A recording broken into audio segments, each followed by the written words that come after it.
Hey, what's up, everybody? Welcome to another episode of the Victorious Ones podcast, the place where gaming meets comics, meets sports, meets movies, as well as inspiration. Of course, I'm your host, King Von Jr. You can follow me on social media.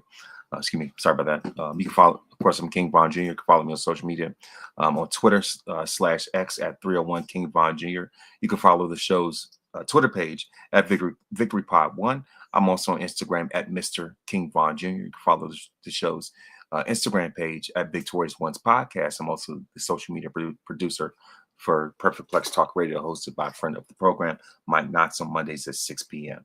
So, with that being said, of course, some of the birthdays, festivities continued this past weekend. Of course, as I went out and and saw the movie the Odyssey. I'm going to go into that, of course, later. Go into a little bit of that later. Of course, we're going to talk about X-Men '97, Episode 7. With Strange Land, Savage Land. You know what I mean? And as far as give some of my thoughts about that, and as well as, of course, the Black Panther reveal at San Diego Comic-Con. LeBron going to Philly. Going to Philly, as well as, most importantly, the SummerSlam. The SummerSlam predictions. Of course, that's the main, the main course, the main topic of discussion tonight. You know what I mean? So of course, first things first. I saw the Odyssey this past Saturday. It was amazing. It was a tremendous movie. Christopher Nolan, continues to dive deep into his bag and continues to make his case as one of the greatest directors, filmmakers, not just of his generation, but of all time. You know what I mean? So of course we seen what he did with the Dark Knight trilogy. We've seen what he did with Oppenheimer, and look at what he's done with Odyssey. Matt Damon delivered another epic performance. Tom Holland was phenomenal. You know what I mean? So and the thing about it was that I had seen it, and of course my dad has seen it as well. And the theme that I got out of it was that if you have nothing to die for, you have nothing to live for. You know what I mean? So that was the driving thing behind it. Just like I said, just a cinematic masterpiece. The storytelling, what I mean, like the visuals, all across the board. An absolute chef's kiss. I've given if I've given it belt grade, I've given it the wing eagle belt grade, which is among the highest, the highest honor that as far as belt grades I can give. And of course the concept came from from Mike from Perfect Plex. You know what I mean? So he was the first one to do belt grades, and so I've been doing that ever since as well. So of course, as far as that, this movie definitely earned it. And of course, another thing also, with that being said, I'm going to talk about, like I said, I'm going to talk about X-Men '97, and of course, X-Men '97 Episode 7. Like I said, was a Strange Land, Savage Land, and that there were things about this episode where they did not hold back. Strange Land, Savage Heart, excuse me. And so, of course, and the thing is with the with X-Men '97 have such a great response, strong response. I think there are a lot of fans that became pretty impatient for the arrival of Colossus, and this episode is where he officially makes his appearance. He's officially revealed, not just as the guy that as the guy that the morph transforms into. We're actually seeing the actual Colossus Piotr Rasputin. That's Piotr Rasputin. That's his government name. You know what I mean? So of course, this is a character who's never fully received his just due in the original series. Even though of course, even though his biggest episode, to me the most noteworthy episode of him was it was the episode against Omega Red. I mean, that was one of my favorite episodes in the original series. You know what I mean? And of course, Omega Red got his shine 2 episodes ago in the Wolverine filler episode. But like I said, this time Colossus is getting his flowers. And the thing I've noticed about this series is that they're giving more screen time to characters who who are not on the top tier of of X-Men lore. If you're not saying Colossus isn't, but but when it comes to the main characters, we all know the main lineup. I mean, like as far as like, as far as like the main, the ones who are in the intro for for the series. I mean, like that particular ones. Like I'm talking about like your Cyclops, your Wolverine, your Storms, your Jean Greys, Rogues, Gambit, Jubilee, Beast. Those. I mean? Like as far as those, like those characters are essentially sort of sidelined, if you will. Is like when it comes to this season. And of course they definitely they still get get their just due, but when it comes to who is more prominently featured, let's just say, this season focuses more on the likes of X Force, X Factor. What I mean, like those characters, right? And so like this is the Colossus episode, basically, if you will. What I mean, so like so the thing is, he hasn't had probably had I can't really think of a featured episode he's really had like that probably since since the Omega Red episode.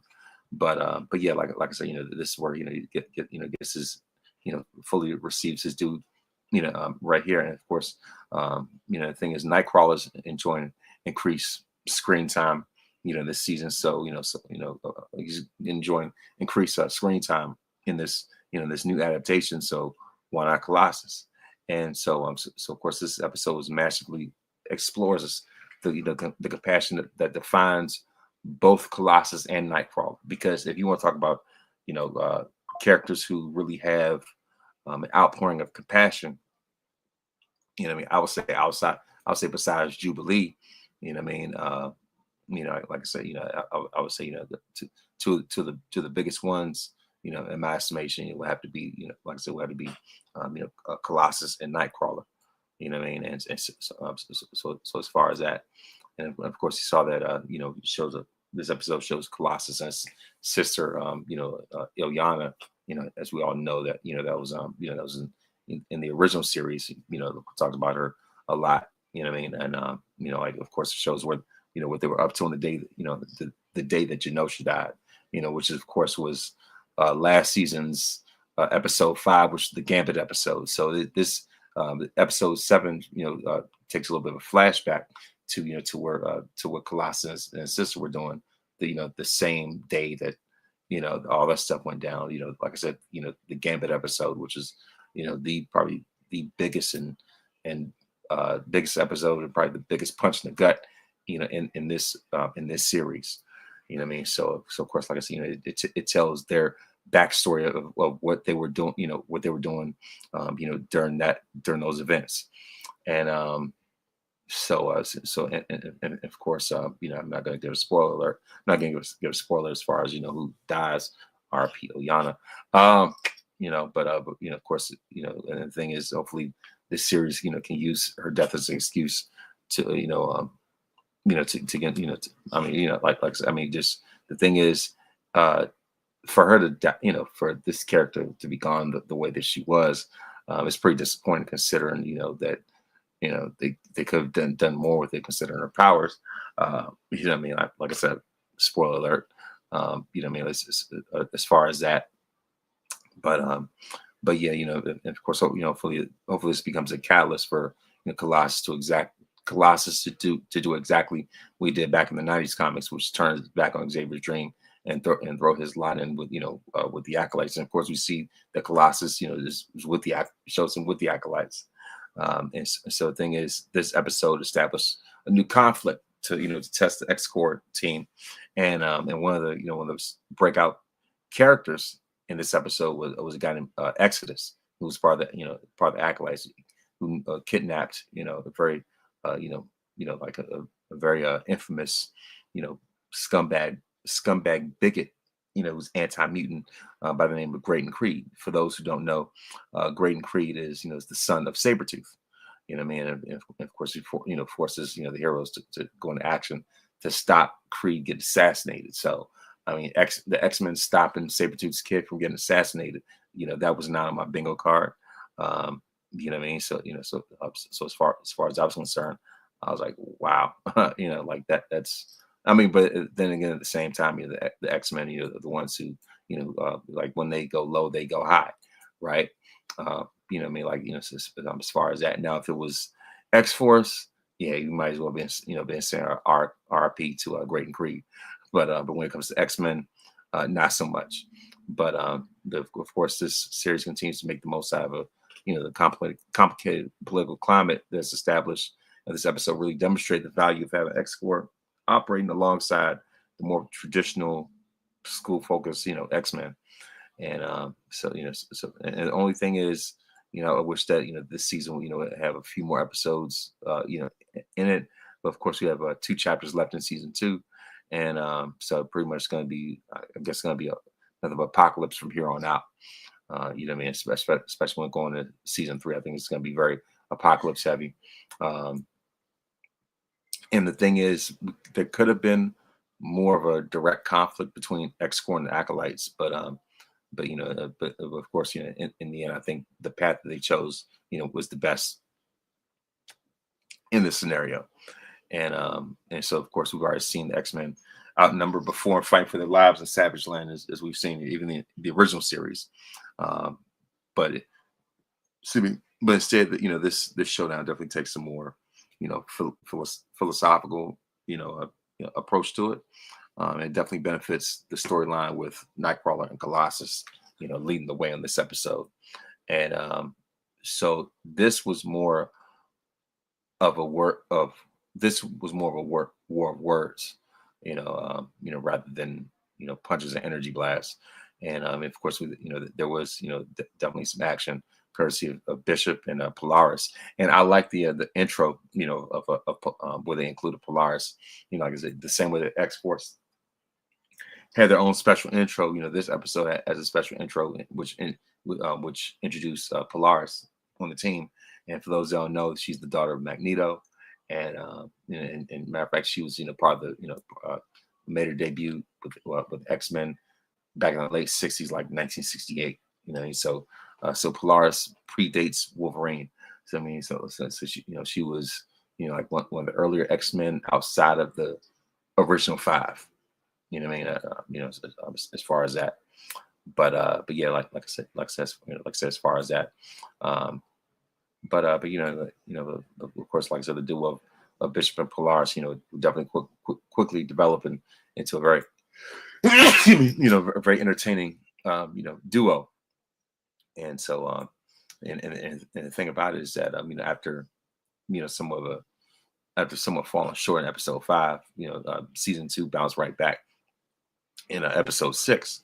And of course, this episode seized by drawing. And for those that don't know, in episode 6, at the in the of course in the cutscene, or not the cutscene, but in the post credit scene, we see the return of Gambit as as the Horseman of Death for Apocalypse. For those that hadn't seen that episode already yet. But it definitely draws ample inspiration from the 2000s era X-Men comics, like New X-Men and Astonishing X-Men. So we definitely see the inspiration right there, proving there's room, there's, of course, there's room for more than just, 90s nostalgia. So you definitely tap into the, new millennium, the 2000s X-Men lore, which some pretty good, pretty nice storylines too. And of course, it continues the exploration of Polaris's journey and makes the most out of Xavier grieving over the death of her dad Magneto. Polaris's dad Magneto, culminates in a new status quo that offers plenty of potential for the future. And so of course, great to see that Polaris, was welcomed back, with open arms. Of course, the trial sequence, was definitely handled very well. And especially of course, with the fight between Exodus and Nightcrawler, making it, definitely a strong case for each of their respective points of view. Of course, Exodus jumping the gun to execute Creed, and viewers only learn later to know that Nightcrawler did not successfully appeal to Colossus' sense of mercy, which is a little plot twist. So the series may have very little interest in Yana or Magic. So of course that's Colossus' sister. And of course they gave a spoiler about her dying anyway. So of course this happened to be the episode where it happens. I didn't want to dig too deep with it. But yeah, that's that's really what it is. Dancing around, giving spoilers, but definitely makes the most out of Colossus anyway.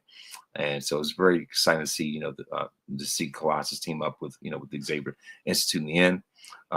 So I definitely want to see this, dive deeper into, the friendship between Colossus, Nightcrawler, and Wolverine. You know, and the big thing was that this episode ended with another tease of what's to come. The final two episodes of season two is X Force encounters, of course, the remains of Apocalypse in Greece, which is surprising and raised some intriguing new questions. For the final conflict. Is Gambit just merely a horseman, or does he become the new host of Apocalypse himself? I'm like, wow. Of course, with the next episode being called the Dead Man's Hand. What I mean? Like, of course, I don't think we're gonna have long enough. Gonna have wait very long to find out. So I think that the next episode is gonna be very much, it's pretty much gonna be very Gambit focused. It was called Dead Man's Hand. Dealing with cards. Put two and two together. What I mean? Like Gambit coming back as as a horseman of apocalypse, henchman of death. What I mean? So I'm definitely gonna make sure I have my Gambit shirt ready. What I mean, as far as next week. But yeah, like I said, this episode, it continues to build on what the last episode already did, because episode 5 was was just a filler. But but 6 and 7, are continue to be more consistent. And so there's definitely, let's just say, that the Nightcrawler and and Graydon Kree got to know each other a little bit more as brothers. What I mean? So as far as that, as far as that's concerned. But yeah, because that family lineage is is I mean, it's definitely a tangled web. So yeah, so because the thing is, they both had the same mom. Excuse me, they have the same mom but a different dad, right? So and a matter of fact, that the intro even shows that Mystique, holding a baby Nightcrawler. What I mean? So as far as that, something, because the thing is, excuse me, like, of course I'm going to get into the Summerslam predictions very soon, but but as far as that, I would say that that of course we have Mystique is Nightcrawler's mom, but the dad was Azrael, as it says. So I forgot what his name was. But yeah, like I say, that's as far as that, that's the of course this Nightcrawler's Mystique's son, but the dad's different. And so Mystique ends up having a baby with Sabretooth, and that baby goes on to become Graydon Kree. What I mean? So like the family ties are downright insane. What I mean? And the thing is, I know Graydon is pissed about the fact that that he's the son of mutants, but he doesn't have no powers. In fact, he's made it his life's mission to exterminate mutants. He hates his bloodline, because it was never passed down to him. He never got that part of of the gene pool. What I mean? So because that, he resents that. And he's the leader of of a bigoted politician, and the leader of a anti-mutant hate group. So it's called the Friends of Humanity. For those that don't know, the Friends of Humanity are the X-Men version equivalent of the Proud Boys. That's really what they are. And I also find it very funny when you look at the acronym for Friends of Humanity is FOH. So really what the telling mutants is to get the F out of here. That's really what it means. F out of here. That's really what it means. That's like when you look at the acronym, I was like, yeah, and I mean, that ain't lost on me. Like, and the thing is, like, especially for those, as millennials who grew up, like I said, grew up watching the original series, and could pick up, certain context things and things like that. Like when you go back and watch those episodes as an adult, you start to see like, oh, this is these little Easter egg subtle messages, and knowing we know now ain't as subtle. What I mean? I was like, yeah. There you go. And so the fact that they stopped him, from getting assassinated, yeah, what I mean, like Great Creed, like I said, he's the ultimate mutant hater. He got some 47 in him. But yeah, what I mean, like I said, that dude was ruthless. Um, but yeah, like I said, as far as that was my wrap up of of course, X-Men '97, and like I said, they have 2 more episodes left. So I'm looking forward to episode 8, The Dead Man's Hand. Uh, I'm ready for that. It's almost got me wanting to find a Gambit, Horseman Death cosplay. You know what I mean? I know somebody who's done that already. Looks amazing. Um, yeah. So if there were any other X-Men I'd cosplay as, I already cosplay as Wolverine. So if there anybody else I'd cosplay as Cyclops, Gambit, um, and Cable, you know, probably Bishop too. But I'm just saying, like, yeah, if there were any choices I would have, it would be them. So now, and of course, in NBA news, of course, excuse me, so in NBA news, we see that LeBron is officially joined the Philadelphia 76ers. This is not so much of a ring chasing thing at all, because the Sixers, haven't won a championship since 1983, the year before LeBron was even born. The Sixers haven't won a championship since Return of the Jedi, since Luke Skywalker defeated the Empire. The Sixers haven't won a championship since the Orioles last won the World Series. The Sixers haven't won a championship since Michael Jackson, debut with, of course, did Billie Jean. Ever since Michael Jackson debuted the Moonwalk, and it was it's making the ground light up in the Billie Jean video. You know what I mean?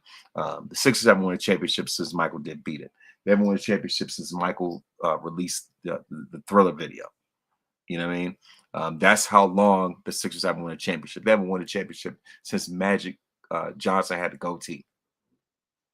Matter of fact, the Lakers were the last team that Philly beat in a sweep. So the point I'm making is that this is not a bandwagon thing for LeBron. This is not a ring chasing thing, because if he went to Golden State, it would have been dead obvious. And that window has already closed. That door's slammed shut. You name it. You know what I mean? And so, so with that being said, like of course, like realistically, his chances in Golden State would have been slim to none, to be honest with you. But the thing is, he understands that you have to have, younger lifeblood in order to, have a better chance for a championship. And that's where the Philadelphia 76ers come into play, especially right off the heels of Jaylen Brown's, acquisition. And so of course LeBron saw that. It was like, all right, then this is, this, I'm gonna make this official. This is the power play, and that's exactly what he did. You know what I mean? And so of course, now, like I said, the morale in Philly is up. They've been playing Dreams and Nightmare. They're gonna play Dreams and Nightmares nonstop. They're gonna run that song even further into the ground. So Philly fever is really in the air right now. You know what I mean? So plus not only that, they saw, what the Knicks have been doing in New York. It was like, oh yeah, we definitely want a piece of that action right there. Let's go and break our own drop. So that's what, and as a matter of fact, like I said, the Knicks last championship before this one was 10 years before the Sixers last championship. 1973, 1983. So, very fitting, that Philly's on. So, I mean, Philly's on the warpath to, to break their, to break their drought themselves. So yeah, that's pretty much, like I said, what it is. Um, and I'm definitely excited for this season. With this, so many opportunities and chapters, and storylines, basically, like the same way that that we say on Perfectplex that that wrestling is storyline. Guess what? Sports is storyline. Basketball storyline. Football storyline. No matter what sport it is, there are storylines to it. They're storyline driven. You cannot escape it. You know. Um, so yeah, so that's really what it is. Dreams and nightmares. And of course, Allen Iverson of course, has been hired on the Sixers coaching staff as well. So congratulations to him. And I know that him and Dr. J are definitely ready to to celebrate. And like I said, I know him and Dr. J both ready, to hoist that up, that Larry O'Brien, trophy for Philly. Iverson, this would be the first time he ever did it, because he never did it as a player. And so Doc, that dude's been waiting since 80. Of course he's gonna be been waiting since 83 for that to happen. So yeah, that'd be awesome. Yeah, like I said, be very poetic as well. So so with that being said, now it is time to get into these predictions for SummerSlam. That is the main attraction. That is the main thing that I am here to conversate, to discuss. And so, like I said, thank you very much, for those that are watching by way of Twitter/X. Yeah, of course, and for those that, like I say, who want to watch on YouTube, youtube.com/Advon West Virginia. Please make sure to like, subscribe for more great content. So moving right along, let me go and of course, pull up this card. So as we see, like I said, as we see the card for night one, we have the Usos and Jacob Fatu versus Royce Keys, LA Knight, and Solo Sikoa in a 6-man tag match. Then we have a 6-woman tag match with Fatal Influence versus the Bella Twins and Paige. We also have, for the women's world championship, we have Liv Morgan defending against Io Sky. Then of course we also have the ring general Gunther, versus Nick Aldis, who's coming out of retirement, taking off, taking off the suit and putting the proverbial jersey back on and coming out of retirement. And I will say that I believe that Nick Aldis would be way more impressive coming out of retirement than Val Venus has recently. For those that haven't seen the video, that dude is 55, look like he's about going on 80. Look like Freddy Krueger. This dude Val Venus looks like Freddy Krueger before he got burned in Nightmare on Elm Street. That's how this dude is looking right now. Like, yeah, no, absolutely not. So, yeah, nobody asked for that in 2026. Put that away. Yeah, exactly. The porn star to creepy old man in the club, paying for the kitty cat. That's what Val Venus has become. So we don't need that. So Nick Aldis, I have enough faith and believe, and I'm invested and believe that you will be more impressive than what we've seen from from that decrepit, washed up, porn star turned, far right crazy bigot dude. No, I'd expect better out of Nick Aldis. So I just had to, throw a little Val Stray over there, little roast session right there. So yeah, all Val Venus slander is accepted over here. But shout out to Hang 'em High, who trademarked the name Val Venus. Finesse that dude out of everything. So you sir, absolute hero. But yeah, like I said, side note. But like I said, of course we have a Gunther versus Nick Aldis. Like I said, of course Nick's gonna be gonna break out the suit and give it one more shot. But eventually, I think it's gonna be him, Nick Aldis versus Scrap Daddy himself, Adam Pearce. At some point, it's got to be. No matter how reluctant Adam may be, but I certainly believe it's gonna come down to that at some point. So, like I said, those are the matches. Like I said, we have the 6-man, a 6-man tag and 6-woman tag. We have the Women's World Championship, Liv versus Io. We have, like I said, the ring general Gunther versus Nick Aldis. Better than having Gunther versus Pat McAfee. I'll just say that. And of course, we have the WWE Championship, undisputed WWE Championship, the best in the world. CM Punk, Chicago Phil versus of course Homelander himself, the American Nightmare U.S. agent Cody Rhodes. And of course we have the Hell in a Cell match, Obafemi versus Brock Lesnar. I guess you could say Apocalypse versus Doomsday in Hell in a Cell. And so like I said, those are the matches for night one. And then night two, of course, we have for the United States Championship, Trick Williams versus Baron Corbin, a returning Baron Corbin. We have, like I said, of course, we also have Danhausen versus Dirty Dom Mysterio. We have Finn Balor versus Sami Zayn. That was just a curveball. Nobody was. I wasn't asking for that, but whatever. We have Intercontinental Championship. Penta versus Chad Gable. The interim WWE Women's Championship ladder match. Interim champion, I guess. Because Rhea had to forfeit because of injury. Side note, I wish Jay would have kept the belt. In the long term, but I digress. Like I said, interim WWE Women's Championship match, ladder match. We have, of course, the Queen Charlotte Flair, Jade Cargill, Tiffy Time, Tiff Stratton, Chelsea Green, and a mystery, opponent. So it could be either Lash Legend, Julia. Nia's been cheated out so many times, so she could have a crash out and cost somebody, the match. And if the Queen of Caution, were to probably make an appearance post maternity leave, Naomi, that's a wild card right there. And last but not least, the World Heavyweight Championship. Supposedly the final chapter. We have the Tribal Chief Roman Reigns versus the visionary Seth Rollins. Seth freaking Rollins, whatever we're going to call himself. But yeah, so like I said, that's the rundown for the card.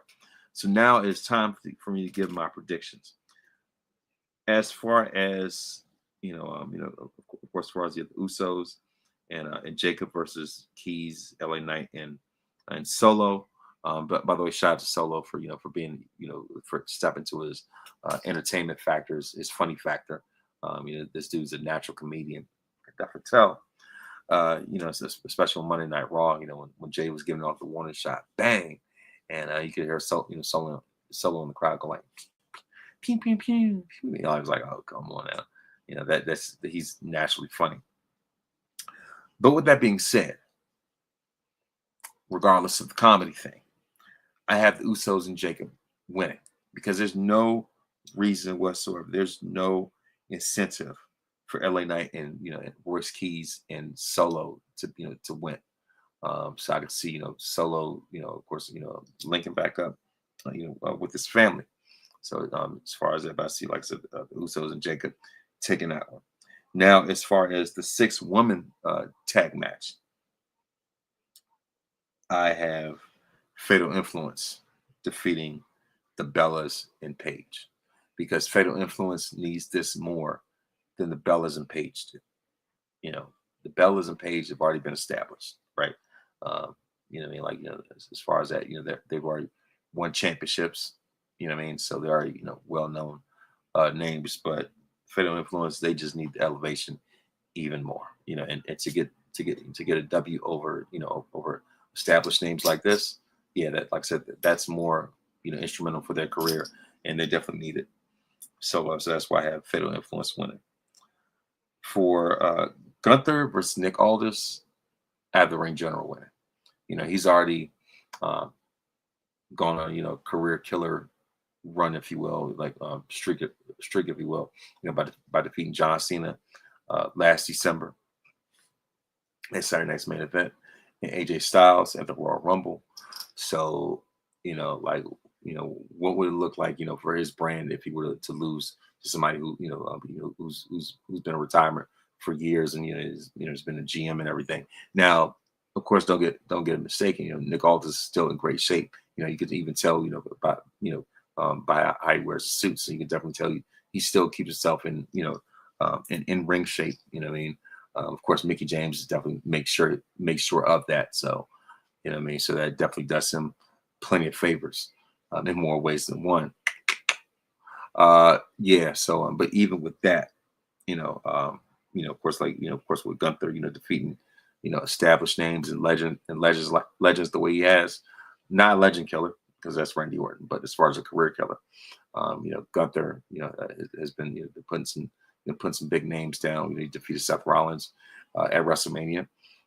So with that being said, I see Gunther with another W, but Nick Aldis is definitely gonna put up a fight. Definitely, like I said, better than having Pat McAfee in that match. So with that being, of course, we have the Women's World Championship match. So we have Liv Morgan, the greatest women's champion of all time, going up against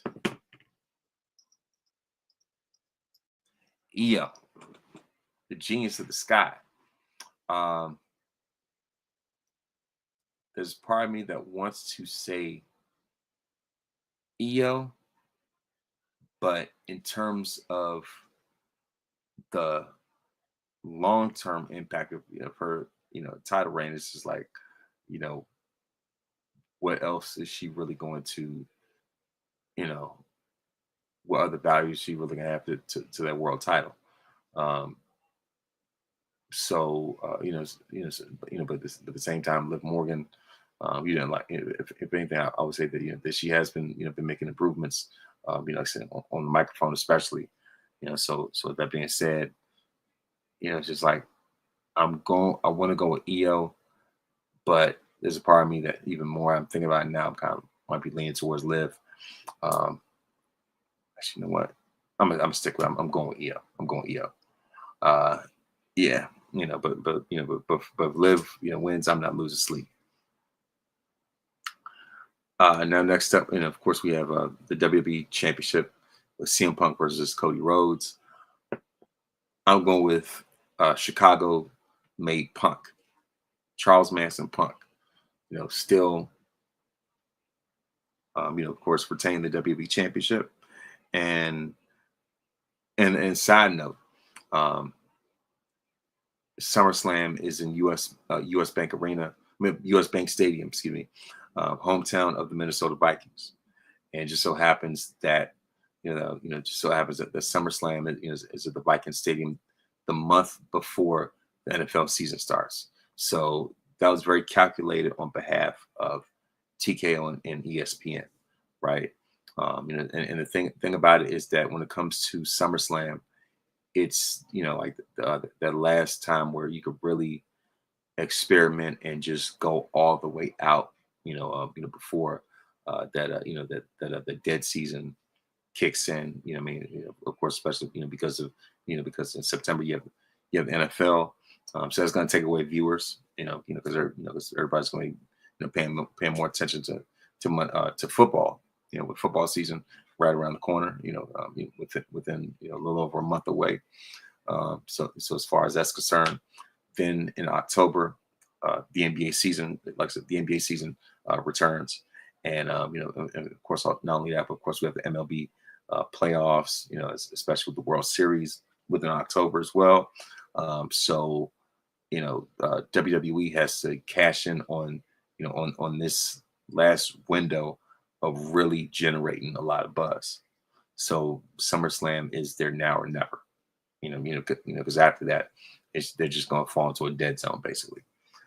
So that's why they're going all the way in when it comes to SummerSlam, and it just so happens, like I said, it's at the Vikings Stadium the week before the season starts, so it's very clever on their part.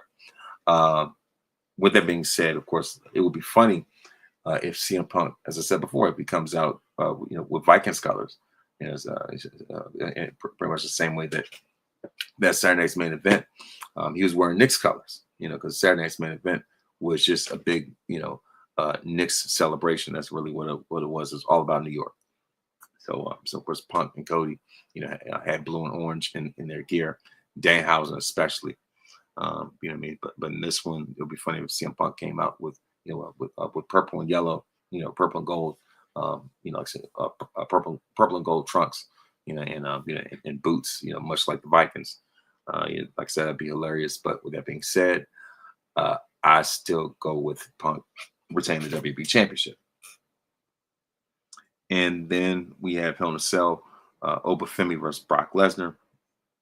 Oba's 28. He just dropped 8 pounds, so he's now from 310 to 302. But he looks in phenomenal shape, though, amazing shape. So especially like for that weigh-in, I was like, man, he is coming for blood, coming for the kill. And the thing is, even though Brock hasn't been as many Hell in a Cell matches as they like to leads you to believe. But the ones that he's been in, you know, they've definitely, those definitely legendary and very memorable, especially against the Undertaker. Um, yeah, what I mean, like Brock plays no games when it comes to Hell in a Cell, but this is a washed, on the tail end of his career, 49-year-old Brock Lesnar, is 1 foot out the door, um, you know, a worn down Viking, pretty much. So he's got one last fight in him. Of course, one against Opafemi, a dude that's 21 years younger than him. So I'm going with the ruler for that one and just winning in very convincing and dominating fashion. And it will be great if Oba, after the match, if he were to uh, stand on top of the cell the same way that Lesnar stood on top of the cell after he defeated the Undertaker at No Mercy 2002 when they had the Hell in a Cell match. That was an amazing visual, and it would be great if Oba were to recreate that, that visual. What I mean? So that being said, I'm going with the ruler, the mountain that you cannot climb, Obafemi. And so now it is time for night 2 of SummerSlam. So these are my predictions for Danhausen versus Dirty Dom. I'm going with Dom Mysterio.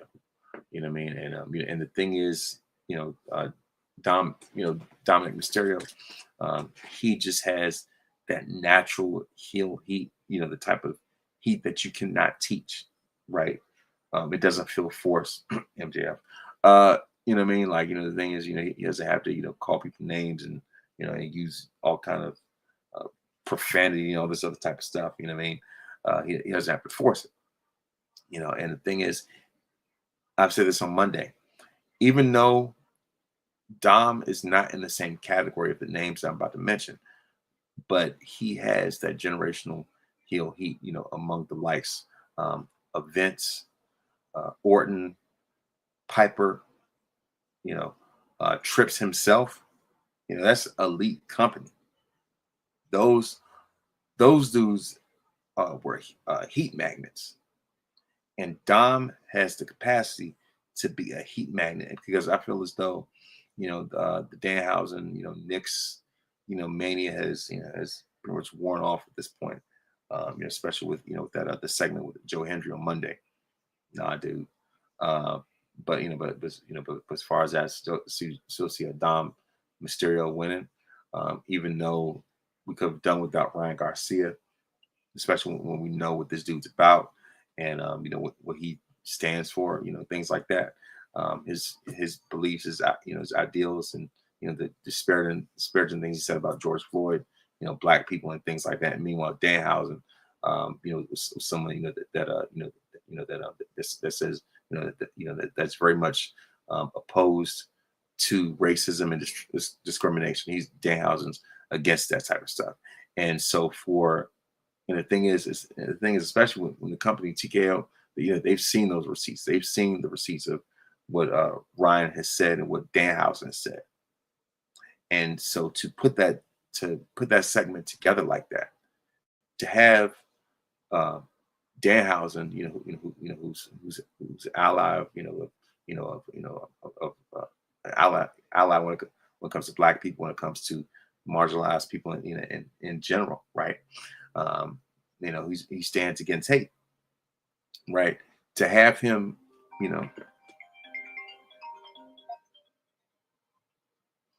but sorry about that. Like I said, and the thing about it is to have him get beat up by a dude that you know that that's the opposite of him when it comes to their beliefs. That visual was very, very disturbing. Um, it's just like, yeah, that was very tone deaf.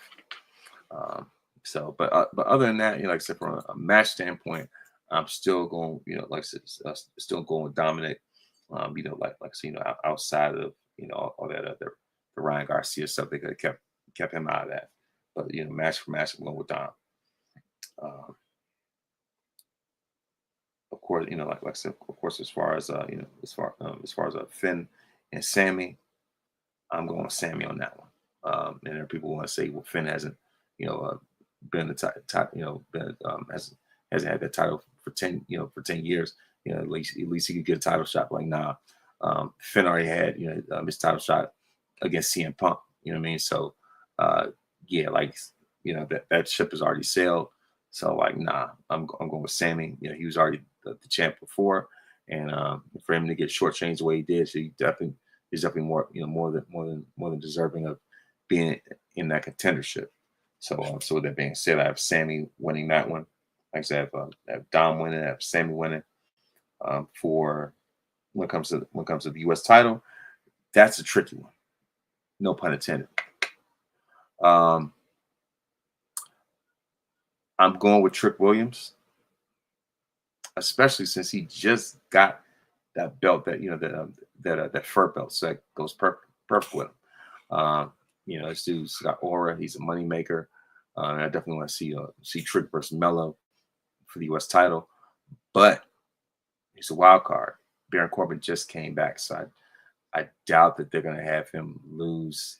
Uh, there's a part of me I realized, you know, I'm starting to think, you know what? I don't think really they're going to have him, lose like that, and with that momentum coming off his return, and if anything, it could be some shenanigans from Corbin himself, either that, or Carmelo Hayes getting involved, and costing Trick the title, and then that could lead to a Trick versus Mello feud. Even though I prefer it to be over the title, but yeah, it can be, like I said, we got to get their Trick versus Mello thing going on the main roster, right? Um, and the thing is, the U.S. title, is definitely used to showcase, the up and comers for the main event. Some of the best workhorses is pretty much what the U.S. title. I mean, with the IC title has traditionally been for WWE.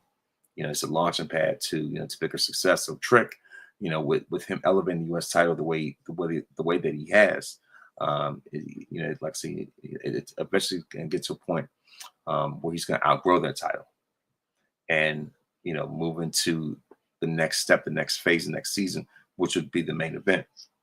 Much like how at SummerSlam, you know, uh, Bret Hart, had elevated the IC title, Intercontinental title, and so eventually he lost it to the British Bulldog, and he was propelled to the main event. So and so he already got a promotion, so after that, and he went up, shot up, and it was no looking back from then. I could see something like that happen with Trick. And so clearly, when it comes to the NXT class, with the likes of him, Obafemi, Braun Breaker, Javon Evans, those dudes, Trick is pretty much in a league of his own. At this point, what I mean. And of course, Trick was number one on the BRP 50. He's grown by leaps and bounds, and so it amazes me that that Trick and Mello have had such a switch. And I've predicted it before that Trick Williams was going to translate to the main roster better than Mello, and look what we got now. Mello, he could definitely go in the ring. But at the same time, he had that stigma of just being a good hand, right? But the thing is, Trick Williams went from carrying Mello's bags and being his right hand man, being his diesel, his bodyguard, or whatever, to now on the main roster, he's eclipsed him. Really, if anything, that shift happened at NXT Stand and Deliver. And ever since then, Trick has cleared this dude, but back to, the standpoint of the match, I want to say Trick, but I think they're going to pull the trigger on Baron Corbin. Now for the IC title, I'm going with Chad Gable. Penta's been great, but Chad is in Minnesota. He's the only guy only one from Minnesota that I want to see win.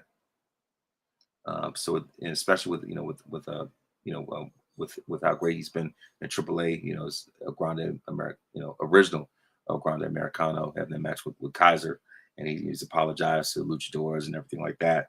And so they definitely delivered an absolute possible match of the year. I mean, that was an all-time great match, you know, between him and Kaiser. You know, and like I said, as far as that, so I would say he builds on the momentum and finally gets the IC title, the very thing that he couldn't get against Gunther. So I see, you know, Chad Gable, of course, getting that gorilla off his back in Minnesota. And then, of course, we have, you know, the women's, you know, the interim uh, WWE Women's Championship ladder match. I'm picking Jade, but at the same time, this could also, you know, be building, you know, of course, at the same time, this is really going to be building more between her and Charlotte, because, you know, that feud is the writings on the wall with that one. You know what I mean? So they're already on a collision course towards one-on-one, you know, storyline and things like that. So it'd be great if it was over a title. You know what I mean? You know, Charlotte's, you know, the dark horse for me.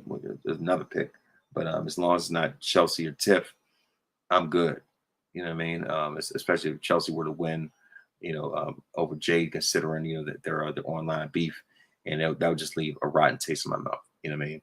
Like, nah, I can't see Chelsea getting that one. No matter how popular she's become from, you know, from Unreal, nah, I can't have that. So, like I said, my pick is Jade. Um, you know what I mean? Like, you know, but Charlotte wouldn't be bad. But at the same time, I gotta keep an eye out on who the mystery opponent could be. So I'm looking at Lash Legend to, you know, to make her appearance. So that's my choice. But like I said, you know, my main pick to win is Jade. Um, and then finally, the World Heavyweight Championship match. So, you know, at first I was thinking it was going to be a straight shot with Roman, but now there's speculation that Seth could, you know, this could be, you know, something where, you know, where Seth could be his kryptonite, and you know, you know, like this could be the one guy that Roman, you know, can't beat, and you know, this storyline may not be over yet, but I haven't seen any signs of, you know, John Moxley, you know, having WWE fever and wanting to come back. So, you know, he could be living his best life in AEW. So with that being said, if Moxley's not involved, I see Roman winning with a straight shot. And I know that, you know, people want to make cases that, you know, that Seth could be the one guy, you know, that Roman's not been cannot beat throughout his legacy.